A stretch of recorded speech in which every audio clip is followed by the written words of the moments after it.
AG entertainment की धमाकेदार प्रस्तुति। म्यूजिक डायरेक्टर डीजे कंचन राज, हाजीपुर वैशाली।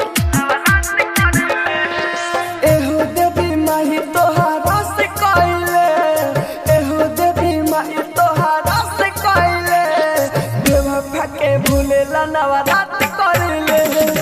एहो देवी माही तोहरा से कइले, बेवफा के भूलेला नवरात कइले। एहो देवी माही तोहरा से कइले, बेवफा के भूलेला नवरात कइले।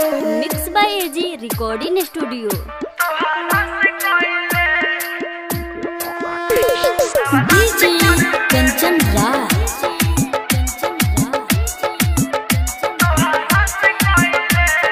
नीम चौक चौसीमा वैशाली।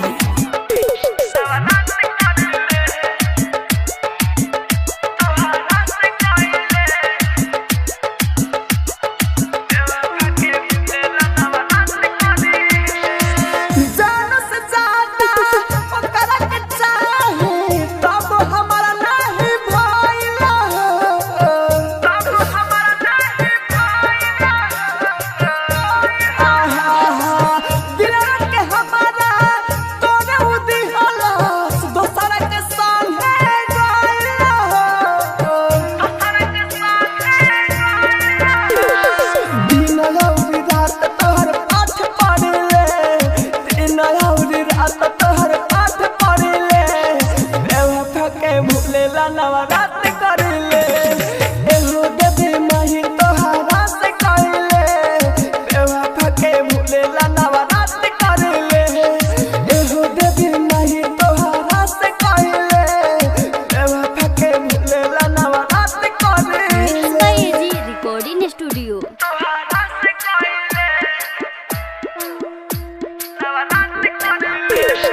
डीजे कंचन राज।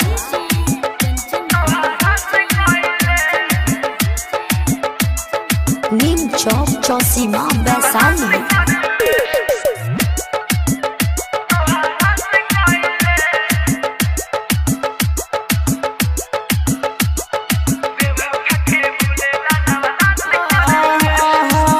राइटर मनोज के देवी माई, दिल से दाना हटाई हो, दिल से दाना हटाई माई।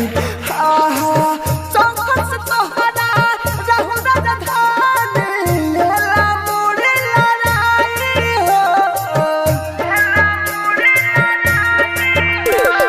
लकिया नीलरवा सन करिले, लकिया नीलरवा सन करिले, बेवफा के भूलेला नवरात करिले। एहो देवी माही तोहरा से कइले, बेवफा के भूलेला नवरात करिले।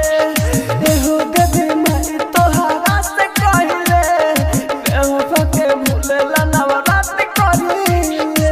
Mix by AG recording studio, Roshanpur Sapaha.